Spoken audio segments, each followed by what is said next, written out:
Hello and welcome to myfinanceteacher.org. February has been quite nail-biting. I almost ran out of nails because gold kept going up and I was getting a little bit anxious. Fear of missing out makes you anxious. But it looks now that patience is going to pay off. As since the end of February, gold price dropped from around 1350 all the way down to 1287 at the moment. Let's talk about my short term as well as my medium term outlook for gold price. In the short term, I think we are going to see some sort of a bounce up relatively soon.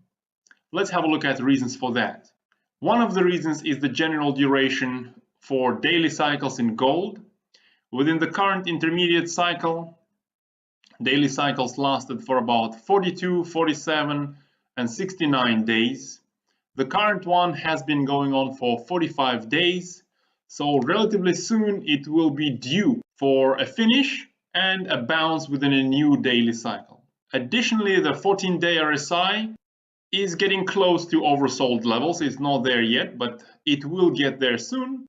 And that also indicates some sort of a bounce up coming up soon. Besides that, the 100-day moving average is not far below the price, and it might prove to be some sort of a temporary support zone.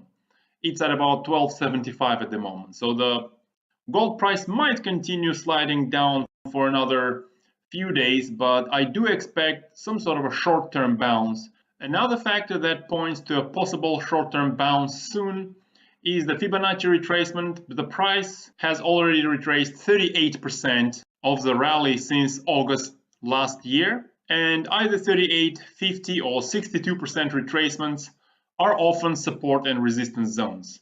However, I don't think the bounce that is probably coming up soon is going to be very powerful, and I do expect somewhat of a lower low after that. And let's have a look at the reasons for that. If we look at a lot of previous intermediate cycles, especially the declining phases of those intermediate cycles, we see that very often they do have an initial decline, some sort of a bounce up, and a continuation of the decline into the final intermediate cycle low. That happened during the previous decline between April and August last year. Here's another declining phase between September and December 2017. Here again we see a decline, some sort of a bounce, and the lower low. And again between August and December 2016, decline, some sort of a bounce, and the lower low. For that reason, I'm still not in a hurry to start buying gold, although I do expect a short-term bounce.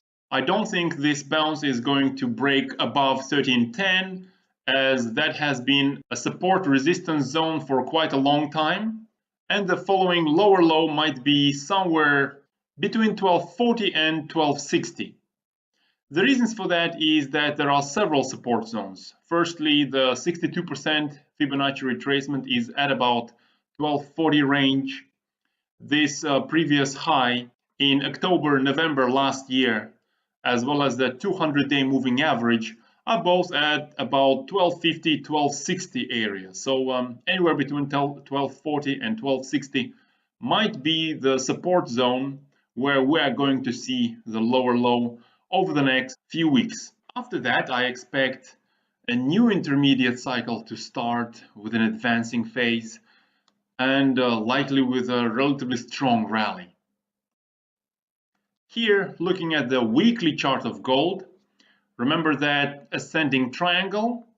Over the next few weeks, I expect lower prices on gold and, as I mentioned, an intermediate rally within the new intermediate cycle sometime this spring, which will probably bring us back to that upper boundary of this ascending triangle relatively quickly.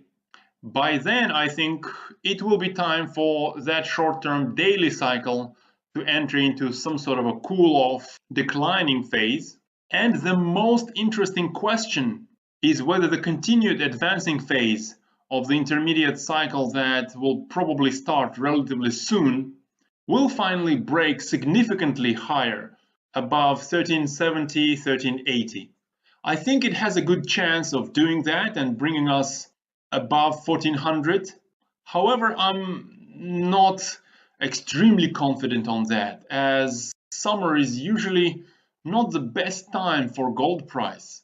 So what do you guys think? Do you think we're going to see gold price above 1400 by, say, September? Let me know in the comments below. Subscribe to the YouTube channel if you haven't. Give this video a thumbs up, and I wish you all the best in your trades.